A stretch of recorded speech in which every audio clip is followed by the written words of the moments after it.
বচন বেদ পাঠশালা, রীতি দুয়ার দাও খুলে করো শ্রবণ, প্রভুরই এই বচন বেদ পাঠশালা।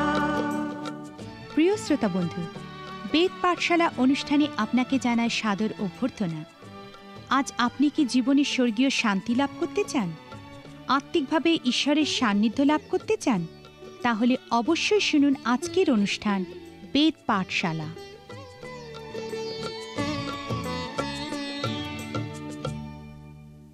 প্রিয় শ্রোতা বন্ধু, বেদ পাঠশালা অনুষ্ঠানে আপনাকে স্বাগত জানাই। এই অনুষ্ঠানে এখন আমরা পুরাতন নিয়মের ভাওবাদীদের বিষয়ে অধ্যয়ন করছি এবং আমরা সেই গৌণ ভাওবাদীদের মধ্যে হোশেয় ভাওবাদী এবং জোয়েল ভাওবাদীর বিষয়ে অধ্যয়ন শেষ করেছি। আর এখন আমোস ভাওবাদীর পুস্তক অধ্যয়ন শুরু করতে চলেছি। অনেকের কাছেই এই আমোস ভাওবাদী খুবই প্রিয়, কারণ খুব সাধারণ অবস্থা থেকে তাকে ভাওবাদী হওয়ার জন্য আহ্বান করা হয়েছিল। তিনি গাছ থেকে ডুমুর ফল সংগ্রহ করতেন এবং মেষপাল চড়াতেন। আমোস ভাওবাদী এই বিষয়ে খুবই উদ্বিগ্ন হয়েছিলেন যে তার সময়ে ভাওবাদীরা ঈশ্বরের বাক্য প্রচার করছিলেন না। এই বিষয়ে তিনি এতটাই বিচলিত হয়ে পড়েছিলেন যে তিনি সেই উত্তর রাজ্যে ঈশ্বরের বাক্য প্রচার করার জন্য উদ্গ্রীব হয়ে উঠেছিলেন। আর এই কারণেই অনেকেই আমোস ভাওবাদীকে খুবই পছন্দ করেন। আমি একজন প্রচারকের বিষয় শুনেছিলাম, যিনি তাদের মাণ্ডলিক উপাসনায় কতকগুলি বিশেষ বিষয় লক্ষ্য করেছিলেন। তিনি দেখেছিলেন যে সেই মণ্ডলীতে যারা বাইবেল সম্পর্কে জানে তারা তা বিশ্বাস করে না, আবার যারা বাইবেল বিশ্বাস করে তারা বাইবেল গভীরভাবে জানে না। এরপর তিনি সিদ্ধান্ত নিয়েছিলেন যে তিনি বাইবেল গভীরভাবে জানবেন এবং তা বিশ্বাসও করবেন। এরপর তিনি খুবই মনোযোগের সঙ্গে পবিত্র শাস্ত্র অধ্যয়ন শুরু করেন আর একজন বিখ্যাত প্রচারককে পরিণত হন। ঈশ্বর এই প্রচারককে মহাপ্রতাপের সঙ্গে রোমানিয়ায় ব্যবহার করেছিলেন। আমোস ভাওবাদীও সেই সময়কার লোকেদের সম্পর্কে এই একই চিন্তা করেছিলেন, কারণ সেই সময় যারা ঈশ্বরের বাক্য জানতেন তারা তা প্রচার করছিলেন না। এই মতো পরিস্থিতিতেই আমোস ভাওবাদীকে ঈশ্বর আহ্বান করেছিলেন যেন তিনি তার বাক্য প্রচার করেন। আমোস ভাওবাদী দক্ষিণ রাজ্য বা জিহুদায় বসবাস করতেন, কিন্তু ঈশ্বর তাকে সেই উত্তর রাজ্যে অসুরীয় বন্দিত্বের পূর্বে প্রচার করার জন্য ডেকেছিলেন। দক্ষিণ রাজ্যের বাসিন্দা হয়েও যে দুইজন ভাওবাদী সেই উত্তর রাজ্যে প্রচার করেছিলেন তিনি তার একজন, আর অন্য ভাওবাদী হলেন হোশেয় ভাওবাদী। আমোস পুস্তকের শুরুতেই যে ঐতিহাসিক তথ্যাবলীর বিবরণ পাই, সেখান থেকেই আমোস ভাওবাদীর জীবদ্দশার সময়কাল নির্ধারণ করা যায়। আপনার নিশ্চয়ই মনে আছে যে ভাওবাদীদের ক্ষেত্রে কোন রাজার রাজত্বকালে তারা তাদের প্রচার কাজ করেছিলেন তা জানা বিশেষ গুরুত্বপূর্ণ। মাঝে মাঝে তারা কোথায় এবং কার কাছে প্রচার করেছিলেন তা জানা বিশেষ প্রয়োজনীয় হয়ে পড়ে, কারণ তা আমাদেরকে সেই ভাওবাদী কী প্রচার করেছিলেন এবং কেন করেছিলেন সেই বিষয়ে বুঝতে সাহায্য করে। যদিও আমরা ঐতিহাসিক তথ্যাবলীর অন্বেষণ করি, কিন্তু এই ভাওবাদীদের প্রচারের সবথেকে গুরুত্বপূর্ণ অংশ হল আধ্যাত্মিক আবেদন। সর্বদা মনে রাখুন যে আপনি এই ভাওবাদীর প্রচার থেকে আপনার জীবনের জন্য আধ্যাত্মিক আবেদন অন্বেষণ করছেন। বাইবেলের প্রত্যেকটা বইতেই আমার আপনার জন্য ঈশ্বর কিছু উপদেশ দিয়েছেন এবং এই জন্যেই এই বইগুলিকে পবিত্র শাস্ত্ররূপে গণ্য করা হয়। সুতরাং সর্বদা সেই উপদেশের অন্বেষণ করুন এবং ঈশ্বরের কাছে প্রশ্ন করুন, ঈশ্বর, এই আমোস ভাওবাদীর মধ্যে দিয়ে তুমি আমাকে কি বলতে চাও? এই পুস্তকের প্রথমেই বর্ণিত ঐতিহাসিক তথ্য থেকে আমরা আবিষ্কার করি যে আমোস ভাওবাদী হলেন আরেকজন ভাওবাদী যিনি উশিয় রাজার রাজত্বে প্রচার কাজ শুরু করেছিলেন। দক্ষিণ রাজ্যের বা জিহুদার এই রাজা উশিয়ের রাজত্বের সঙ্গে অনেক ভাওবাদী সম্পর্কযুক্ত। যিশায় ভাওবাদী উশিয় রাজার রাজত্বের শেষ দিকে তার সেবা কাজ করেছিলেন, কিন্তু ইহার অর্থ এই নয় যে দুইজন ভাওবাদী একসঙ্গেই কাজ করেছিলেন। আমোস ভাওবাদী যিশায় ভাওবাদীর অনেক আগে উশিয় রাজার রাজত্বের প্রথম দিকে তার সেবা কাজ করেছিলেন। তিনি আহস ও হিজকিয় রাজার সময়েও তার কাজ করেছিলেন। আমরা দেখি বলা হয়েছে একটা ভূমিকম্পের 2 বছর আগে আমোস ভাওবাদী তার কাজ শুরু করেছিলেন। এই ভূমিকম্প এত ভয়ানক ছিল যে প্রায় 200 বছর পর সকরীয় ভাওবাদী এই বিষয়ের উল্লেখ করেছেন। আর এই বিষয়গুলি আমোস ভাওবাদীর সময়কাল নির্ধারণে সাহায্য করে। এখন আপনার মনে হতে পারে যে আমোস ভাওবাদী হোশিয় ভাওবাদীকে চিনতেন। তারা নিশ্চিতভাবেই পরস্পরের সমসাময়িক ছিলেন। আমোস ভাওবাদী হয়তো জোনা এবং ইলিশায় ভাওবাদীকেও চিনতেন। এই বইটির প্রথমেই যখন আমরা দেখি যে আমোস ভাওবাদী উশীয় ভাওবাদীর সময়ে তার কাজ করেছিলেন, তখন ইহা উপলব্ধি করা খুবই গুরুত্বপূর্ণ যে সেই সময় ইসরায়েল খুবই শক্তিশালী ও সুরক্ষিত ছিল। উশীয় রাজা একজন প্রকৃতই উত্তম রাজা ছিলেন এবং তিনি যথেষ্ট দক্ষতার সঙ্গে খুবই সুন্দরভাবে তার রাজত্ব পরিচালনা করতেন। সেই সময় তারা ভাবত যে তাদের শত্রুতা করার মতো কোনো শক্তি এখনও এই পৃথিবীতে নেই। সেই সময় তাদের শুধু যে সামরিক শক্তি বৃদ্ধি পেয়েছিল তা নয়, কিন্তু তারা প্রচুর পরিমাণে সম্পদশালীও হয়ে উঠেছিল। আমোস ভাওবাদী তাদের গরমের সময়কালীন ঘর, শীতের সময়কালীন ঘর, তাদের দামি জামা কাপড়, আসবাবপত্রের বিষয়ে উল্লেখ করেছিলেন। অর্থাৎ সেই সময় উত্তর রাজ্যের লোকেরা আজকের দিনের লোকেদের মতোই ছিলেন। আজকের দিনেও পাশ্চাত্য দেশগুলিতে বিশ্বাসীরা জাগতিক সম্পদে সম্পদশালী হয়ে উঠেছেন। সেই জন্যই আজকের দিনে আমোস ভাওবাদীর উপদেশ বিশ্বাসীদের ক্ষেত্রে বিশেষভাবে প্রযোজ্য।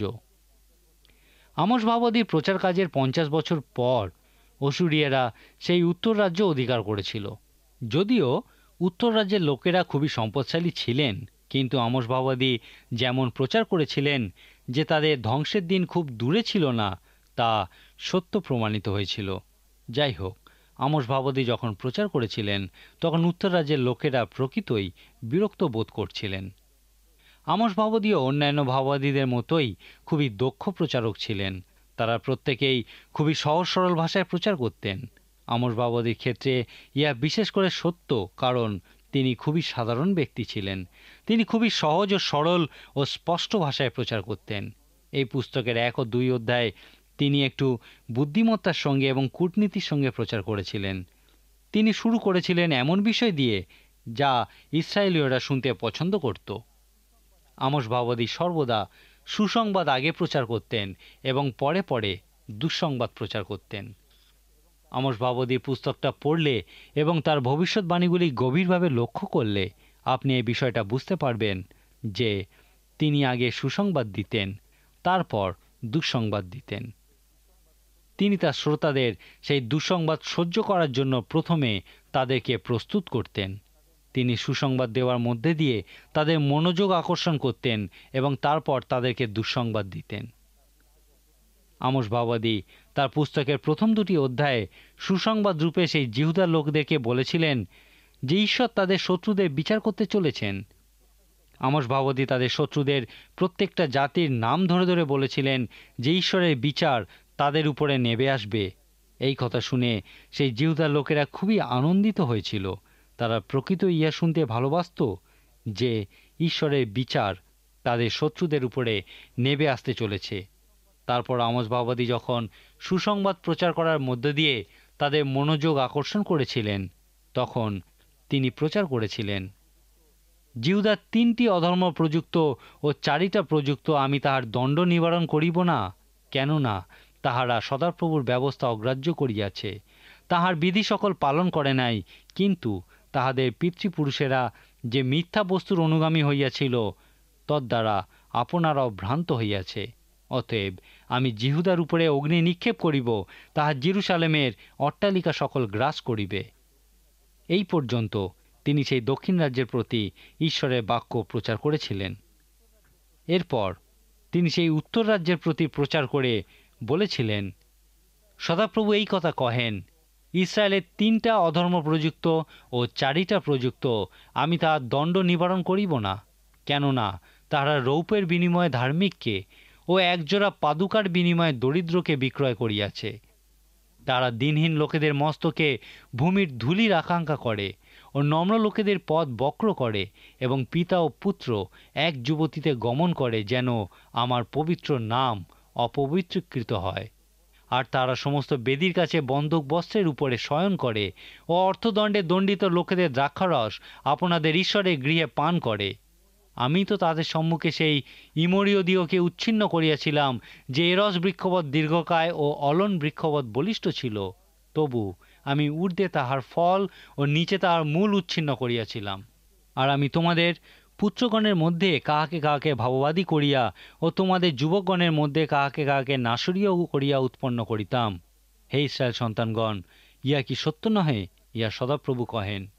কিন্তু তোমরা সেই নাসরীয় দিগকে দ্রাক্ষারস পান করাইতে এবং সে ভাওবাদী দিগকে আদেশ করিতে ভাওবাণী বলিও না। দেখো, গমের আঁটিতে পরিপূর্ণ শকট যেমন ঘাস চ্যাপ্টায়, তেমনি আমি তোমাদিগকে তোমাদের স্থানে চ্যাপ্টাইব। দ্রুতগামীর পলায়নের উপায় নষ্ট হইবে। বলবান আপন বল দৃঢ় করিবে না ও বীর নিজ প্রাণ রক্ষা করিবে না। আর ধনুর্ধর দাঁড়াইয়া থাকিবে না ও দ্রুত পদ রক্ষা পাইবে না, এবং অশ্বারোহীও নিজ প্রাণ রক্ষা করিবে না। আর বীরগণের মধ্যে যে জন সাহসিক চিত্ত, সেও সেই দিন উলঙ্গ হইয়া পলায়ন করিবে, ইহা সদাপ্রভু বলেন। ইসরায়েলের উত্তর রাজ্যের লোকেরা যখন আমোস ভাওবাদীর এই প্রচার শুনেছিল যে তারা অসুরীয়দের কাছে পরাজিত হতে চলেছে, তখন তারা ইহা উপহাস করেছিল, উপেক্ষা করেছিল। আর যখন এই ভবিষ্যৎবাণী পূর্ণ হয়েছিল, সেই উত্তর রাজ্যের লোকেরা যুদ্ধের ক্ষেত্রে যে সমস্ত বিষয় দক্ষ ছিল, সেই বিষয়গুলিতেই অসুরীয়দের কাছে পরাজিত হয়েছিল। আজকে আমার সময় প্রায় শেষ হয়েছে, কিন্তু অনুষ্ঠান শেষ করার আগে আমি আপনাকে কিছু বলতে চাই। এই ভাওবাদীরা যারা এই বইগুলি লিখেছিলেন, তারা তাদের লেখার মধ্যে দিয়ে আজও আমাদের কাছে জীবিত, এবং আজও তাদেরকে যথেষ্ট সম্মান দেওয়া হয়ে থাকে। তার কারণ হলো তাদের সমস্ত ভবিষ্যৎবাণী পূর্ণ হয়েছিল এবং বাস্তব সত্য প্রমাণিত হয়েছিল। ইহাই আমাদেরকে এই বিষয়ে বিশ্বাস করতে বাধ্য করে যে পুরাতন নিয়মে ভাওবাদীদের লেখাগুলি প্রকৃতই অলৌকিক ঘটনা। আরেকটি কারণে আমরা এই ভাওবাদীদের আজও আমাদের কাছে বিশেষ আকর্ষণীয় মনে করি। আমাদের প্রভু যীশু খ্রিস্টের মতোই ভাওবাদীরাও ফলের উপর ভিত্তি করেই তাদের যুক্তি প্রদর্শন করতেন। ভাওবাদীগণ ঈশ্বরের লোকদেরকে সেই আত্মিক সত্যের বিষয়ে মনে করিয়ে দিতেন, যা তাদেরকে যাজকেরা পবিত্র শাস্ত্র থেকে শিক্ষা দিয়েছিলেন। কোনো একজন প্রচারক প্রচার কাজে তার বহুদিনের অভিজ্ঞতার উপর ভিত্তি করে বলেছিলেন যে আজকের দিনে ঈশ্বরের লোকেদেরকে নির্দেশ দেওয়ার পরিবর্তে স্মরণ করিয়ে দেওয়ার প্রয়োজন আছে। শুধুমাত্র জানার থেকে জানার পরে আমরা তা কতটা কাজে পরিণত করলাম, তা অনেক বেশি গুরুত্বপূর্ণ। এখন আমি আপনাকে একবার নিজেকে পরীক্ষা করতে বলবো। নিজেকে প্রশ্ন করুন, আপনি যে আত্মিক সত্যের বিষয়ে জেনেছেন, তা কি আপনি নিজের জীবনে ইতিমধ্যেই প্রয়োগ করেছেন, না শয়তানের ফাঁদে পড়ে এই বিষয়ে নিশ্চিত হয়েছেন যে জ্ঞানই হলো পূর্ণ? প্রিয় শ্রোতা, জ্ঞান এমনকি আত্মিক জ্ঞানও পূর্ণ বা নৈতিক বিষয় নয়, কিন্তু এই আত্মিক জ্ঞানের ব্যবহারই হলো পূর্ণ বা নৈতিক বিষয়। ভাওবাদীগণ ইহা জানতেন, আর সেই জন্যই তারা ঈশ্বরের লোকেদেরকে বারবার স্মরণ করিয়ে দিয়েছিলেন যে জ্ঞানের ব্যবহারিক প্রয়োগই মানুষকে ঈশ্বরের অনুগ্রহে পূর্ণবান করে তোলে। এই অনুষ্ঠানে এখন আমরা আমোস ভাওবাদী পুস্তক অধ্যয়ন করছি। আমরা দেখেছি যে কীরকম আকর্ষণীয় উপায়ে আমোস ভাওবাদী জিহুদা ও ইসরায়েলের উপরে ঈশ্বরের বিচার নেমে আসার বিষয়ে প্রচার করেছিলেন। তিনি জিহুদা ও ইসরায়েলকে পৃথিবীর অন্যান্য জাতির থেকে আলাদা করেননি। তিনি অন্যান্য জাতিদের সঙ্গেই ঈশ্বরের লোকেদের উপরেও ঈশ্বরের বিচার নেমে আসার কথা প্রচার করেছিলেন। তার প্রচারে যে বিষয়টার উপরে সবথেকে বেশি জোর দেওয়া হয়েছিল তা হলো, তিনি বলেছিলেন জিহুদা ও ইসরায়েলের উপর, বিশেষ করে ইসরায়েলের উপর ঈশ্বরের শাস্তি অন্যান্য সমস্ত জাতি অপেক্ষা অনেক কঠিন ও কঠোর হবে, কারণ তারা আত্মিকভাবে অনেক বেশি সুযোগপ্রাপ্ত জাতি। যেহেতু সেই ইসরায়েলীয়রা আত্মিকভাবে এবং জাগতিকভাবে প্রচুর আশীর্বাদপ্রাপ্ত হয়েছিলেন, সেই জন্য তাদের দায়িত্বও যেমন বেশি ছিল, তেমনি হিসাব দেওয়ার জন্যেও তারা বাধ্য ছিল। আমোস ভাওবাদীর মতানুযায়ী যে ব্যক্তি যত বেশি আত্মিক আশীর্বাদ লাভ করে, তাকে তত বেশি দায়িত্বও স্বীকার করতে হয়। অনেকে এই দায়িত্ব পালনের বিষয়ে বয়সের প্রশ্ন তোলে। বাইবেল এই বিষয়ে বিশেষ কিছু বলে না, কিন্তু অনেকেই বলেন যে ইহা 12 বছর বয়সে শুরু হয়, কারণ যীশু খ্রিস্ট এই বয়সে মন্দিরে গেছিলেন। কিন্তু এই বিষয়ে বাইবেলে অন্তত 8 বার বলা হয়েছে যে 20 বছরের উপরে। যাই হোক, বাইবেল বয়সের থেকে আত্মিক আলোকের উপর অনেক বেশি জোর দেয়। বাইবেল অনুযায়ী আপনার আত্মিক সুযোগ সুবিধার বিষয়েই আপনাকে হিসাব দিতে হবে।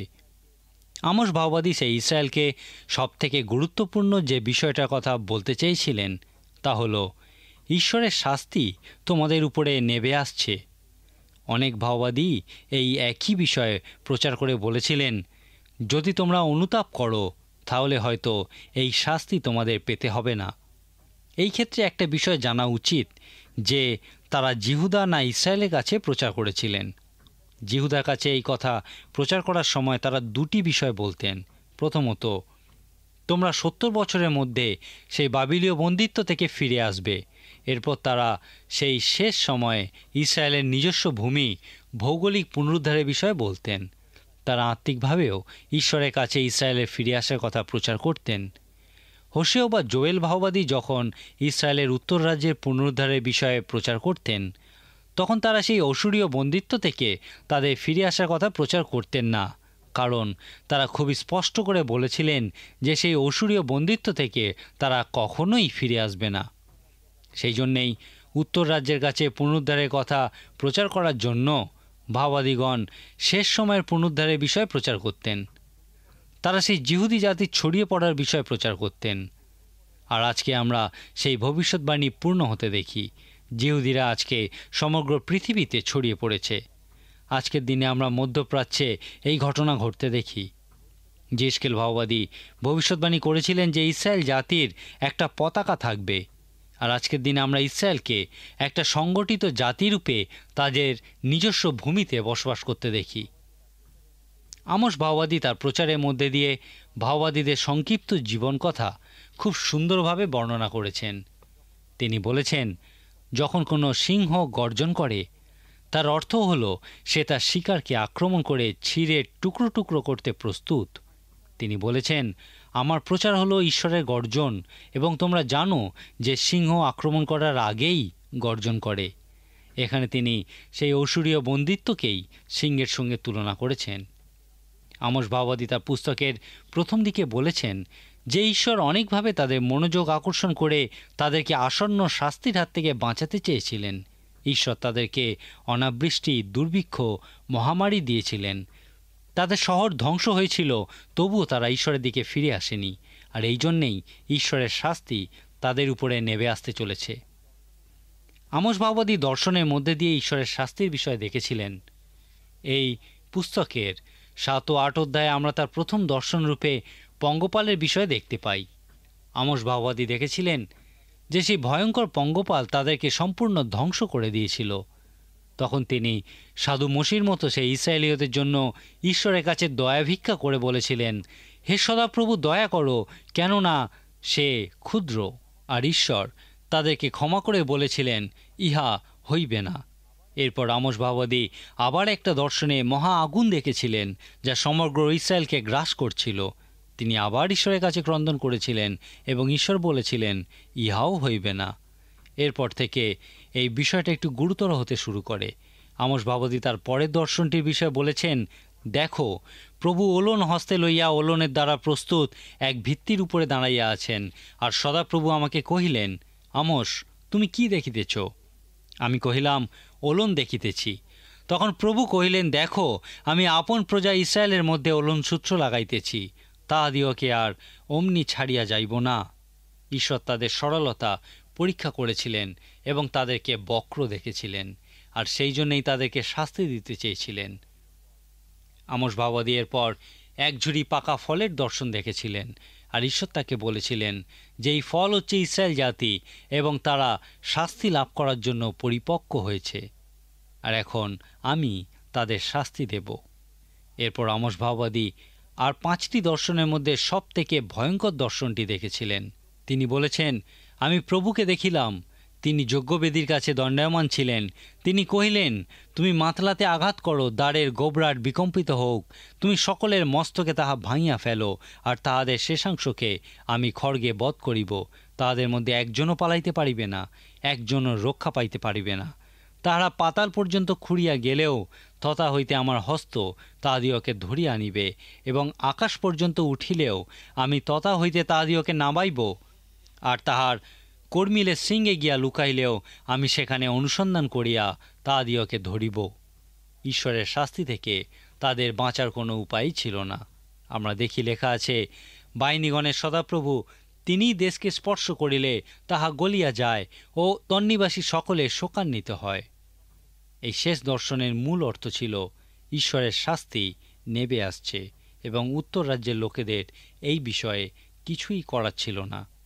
আমোস ভাওবাদীর এই মহান প্রচার সেই সময়ের প্রায় 50 বছর পরে সত্য প্রমাণিত হয়েছিল। আমোস ভাওবাদী যখন সেই উত্তর রাজ্যে প্রচার করেছিলেন, তখন সেখানকার ভক্ত ভাওবাদীরা তাকে বলেছিলেন, হে দর্শক, তুমি যাও জিহুদা দেশে পলায়ন করো, সেই স্থানে ভাববাণী বলো, কিন্তু বৈথেলে আর কখনো ভাববাণী বলিও না, কেননা এ রাজার পুণ্যধাম ও রাজপুরী। তখন আমোস ভাওবাদী তাদেরকে উত্তরে বলেছিলেন, তখন আমোস উত্তর করিয়া অমৎসিওকে কহিলেন, আমি নিজে ভাওবাদী ছিলাম না, ভাওবাদীর সন্তানও ছিলাম না, কেবল গোপালক ও ডুমুরফল সংগ্রাহক ছিলাম। কিন্তু সদাপ্রভু আমাকে পশুপালের অনুগমন হইতে লইলেন এবং সদাপ্রভু আমাকে কহিলেন, যাও আমার প্রজা ইসরায়েলের কাছে ভাববাণী বলো। অতএব এখন তুমি সদাপ্রভুর বাক্য শুনো। তুমি কহিতেছ, ইসরায়েলের বিরুদ্ধে ভাববাণী বলিও না, ইসাক কুলের বিপরীতে বাক্য বর্ষাইও না। এই জন্য সদাপ্রভু এই কথা কহেন, তোমার স্ত্রী নগরের মধ্যে বেশ্যা হইবে, তোমার পুত্রকন্যাগণ খড়গে পতিত হইবে, তোমার ভূমি মানরজ্জু দ্বারা বিভক্ত হইবে এবং তুমি নিজে অসুচি দেশে মরিবে, আর ইসরায়েল স্বদেশ হইতে অবশ্য নির্বাসিত হইবে। জিরমীয় ভাওবাদী ভক্ত ভাওবাদীদের প্রতি যা করেছিলেন, আমোস ভাওবাদীও সেই একই কাজ করেছিলেন। জিরমীয় ভাওবাদী সেই ভক্ত ভাওবাদীদিওকে বলেছিলেন, তুমি 1 বছরের মধ্যে মারা পড়বে। এই কারণেই লোকেরা ভাওবাদীদেরকে ভয় পেত। ঈশ্বরের শাস্তি নেবে আসছে, এই কথা প্রচারের সাথে সাথে আমোস ভাওবাদী আত্মিক সুবিধাপ্রাপ্ত লোকেদের পাপের বিষয়েও প্রচার করেছিলেন। যীশু খ্রিস্টও তার শিক্ষায় এই বিষয়টার উপর জোর দিয়েছিলেন। যোহন লিখিত সুসমাচারের 9 অধ্যায় যীশু খ্রিস্ট বলেছিলেন, যদি অন্ধ হইতে তোমাদের পাপ থাকিত না, কিন্তু এখন তোমরা বলিয়া থাকো, আমরা দেখিতেছি তোমাদের পাপ রহিয়াছে। যীশু খ্রিস্ট সেই সময়কার ধর্মগুরুদের আত্মিকভাবে অন্ধ বলেছিলেন এবং তারা খুবই অসম্মানিত হয়েছিলেন। আমরা অনেক সময় যারা ঈশ্বরকে জানে না তাদের বিষয়ে চিন্তা করে থাকি যে তাদের কি হবে। পবিত্র শাস্ত্র বলে, যদি এমন কোনো মানুষ থাকে যার কাছে আলো পৌঁছায়নি, তার কোনো পাপ নেই। আলো থেকেই পাপের সৃষ্টি হয়। তোমার মধ্যে যে আলো আছে তা দিয়ে তুমি কি করছো? আমোস ভাওবাদী তার প্রচারে এই বিষয়টাতেই জোর দিয়েছিলেন। আমোস ভাওবাদী তার প্রচারের মধ্যে দিয়ে বলেছিলেন যে ইসরায়েলীয়রা আত্মিক সুবিধা প্রাপ্ত ছিল, আর সেই জন্যে ঈশ্বরের বিচার শাস্তি তাদের উপরে নেমে এসেছিল। সংক্ষেপে বলা যায়, আমোস ভাওবাদী আমাদের কাছে বিভিন্ন আত্মিক সত্য উপস্থিত করে। প্রথমত, ঈশ্বরীয় শাস্তি সেই ইসরায়েলীয়দের পাপের কারণে নেমে আসতে চলেছে। দ্বিতীয়ত, সমস্ত আত্মিক সুবিধা থাকা সত্ত্বেও তারা পাপ করেছিল। আর তৃতীয়ত, তিনি অন্যান্য ভাওবাদীদের মতোই আবার তাদের পুনরুদ্ধারের কথা বলেছিলেন। উত্তর রাজ্যের কাছে এই পুনরুদ্ধারের বিষয়ে প্রচারটি খুবই আকর্ষণীয়, কারণ এখনও পর্যন্ত এই ঘটনা ঘটেনি। বাবিলীয় বন্দিত্ব থেকে ফিরে আসার ঘটনাটি থেকে আমরা উত্তর রাজ্যে পুনরুদ্ধারের বিষয়ে বিশ্বাস সঞ্চয় করতে পারি।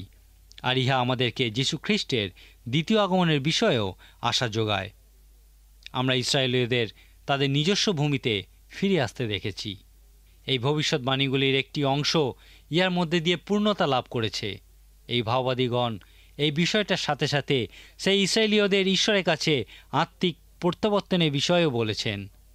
সখরীয় ভাওবাদীর পুস্তকে আমরা দেখব যে সেই সময় জিহুদীদেরকে লোকে রাস্তায় ধরে বলবে, আমাদেরকে তোমাদের ঈশ্বরের বিষয়ে বলো, কারণ সেই সময় তারা মহান প্রচারকে পরিণত হবে। সুতরাং ইসরায়েলের প্রতি দৃষ্টি রাখুন, কারণ সেই ভাওবাদীগণ বলেছিলেন যে একদিন ঈশ্বর তাদেরকে পুনরুদ্ধার করবেন।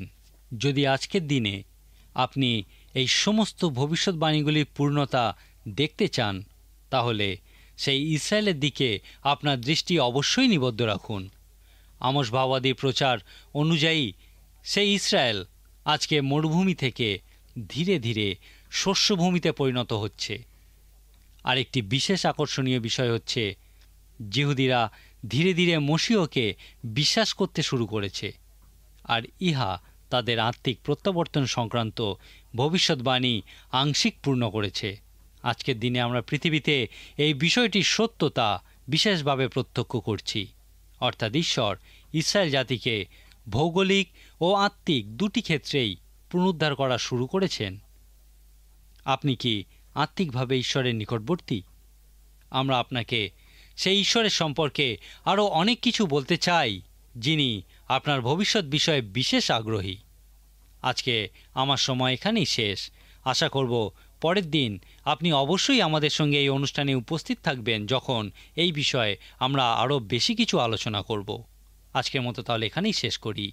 ঈশ্বর আপনার মঙ্গল করুন। প্রিয় শ্রোতা বন্ধু, বেদ পাঠশালা অনুষ্ঠানটি কেমন লাগলো? এবং আপনি যদি বিনামূল্যে বাইবেল অধ্যয়ন সহায়ক পুস্তিকা পেতে চান, তাহলে পত্রের মাধ্যমে, ইমেলে অথবা ফোনে আপনি আমাদের সাথে যোগাযোগ করতে পারেন। আমাদের ফোন নম্বর হল 24380045। ইমেলের জন্য লিখুন bengalivp@radio882.com। শেষে জানাই আমাদের ঠিকানা বেদ পাঠশালা, পোস্ট বক্স নম্বর 16925, কলকাতা 700034। আমাদের আরেকটি ঠিকানা হল বেদ পাঠশালা, জিপিও বক্স নাম্বার 87, শিলিগুড়ি 1। তাহলে আবার দেখা হবে। নমস্কার।